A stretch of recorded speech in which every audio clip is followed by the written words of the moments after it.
Hola, mi nombre es Facundo Rey y vamos a ver el trabajo práctico integrador de probabilidad y estadística. Para este trabajo se nos proporciona un caso de estudio basado en la Universidad Innova 22 con sede en Ushuaia, siendo el objetivo de este analizar las características personales, el nivel de rendimiento y la satisfacción académica de los estudiantes luego de haber cursado el segundo año de la Tecnicatura Universitaria en Programación.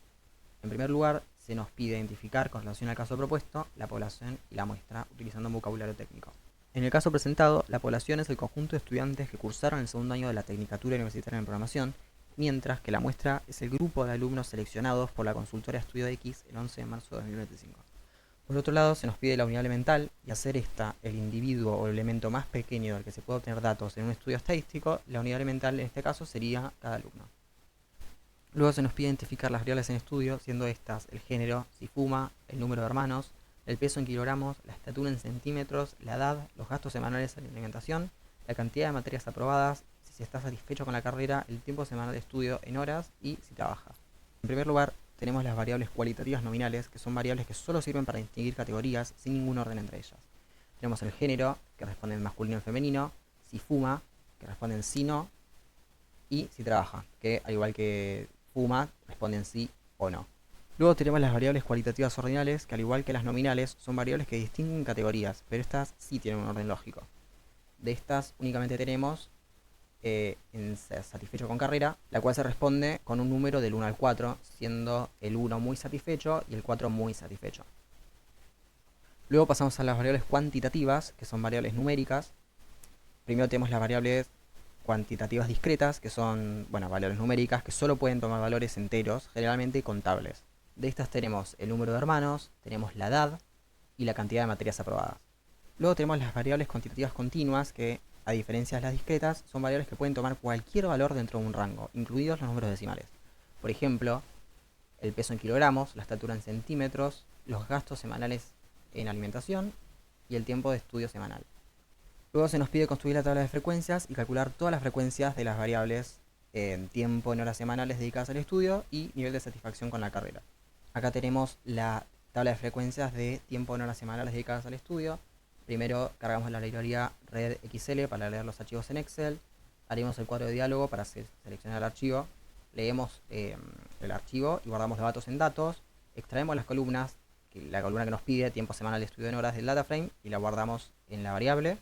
Contamos la cantidad total de observaciones, la guardamos en n, aplicamos la regla de Sturges para calcular la cantidad de clases, y bueno, redondeamos para arriba. Acá utilizamos la variable que habíamos guardado antes en n, para que contenía la cantidad total de observaciones.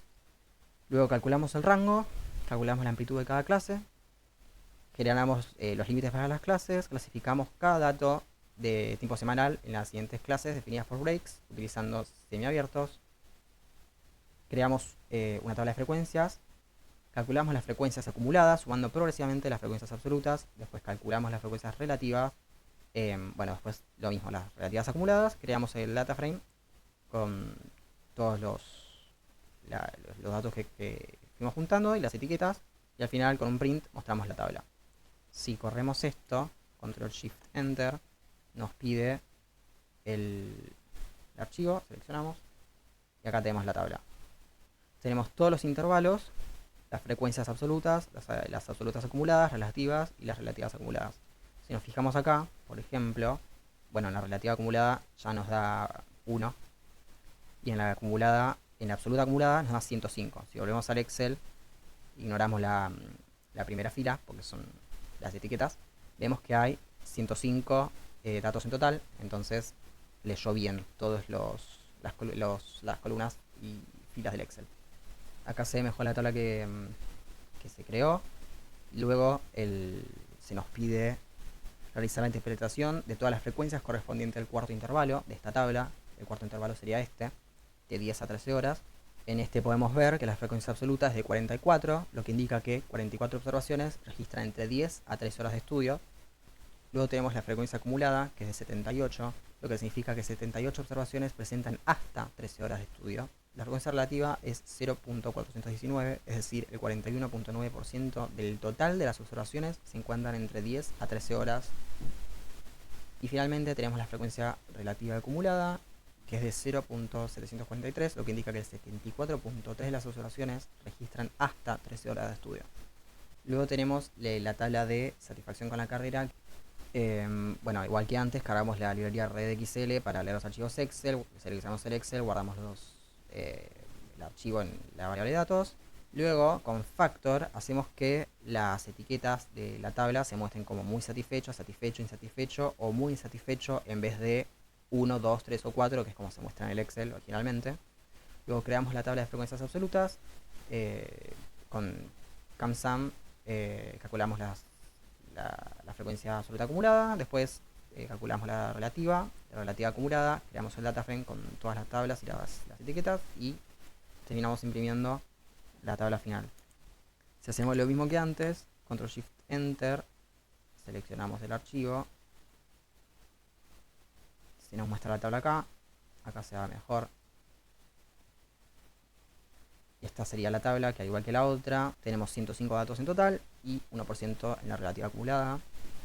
Después, al igual que la tabla anterior, se nos pide realizar la interpretación de todas las frecuencias correspondientes a la tabla de satisfecho, que es la segunda de acá. Bueno, acá vemos que la frecuencia absoluta es 32, lo que significa que, 32 observaciones se registraron nivel de satisfacción igual a 2. Después la frecuencia absoluta acumulada es 73, lo que significa que 72 observaciones presentan un nivel de satisfacción menor o igual a 2.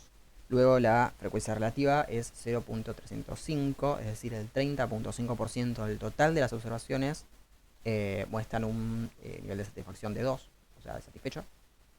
Y finalmente la relativa acumulada, que es de 0.695 o 69.5%, significa que ese porcentaje presentó un nivel de satisfacción menor o igual a 2, a satisfecho. Eso es todo por la primera parte del trabajo práctico integrador. Muchas gracias por el video.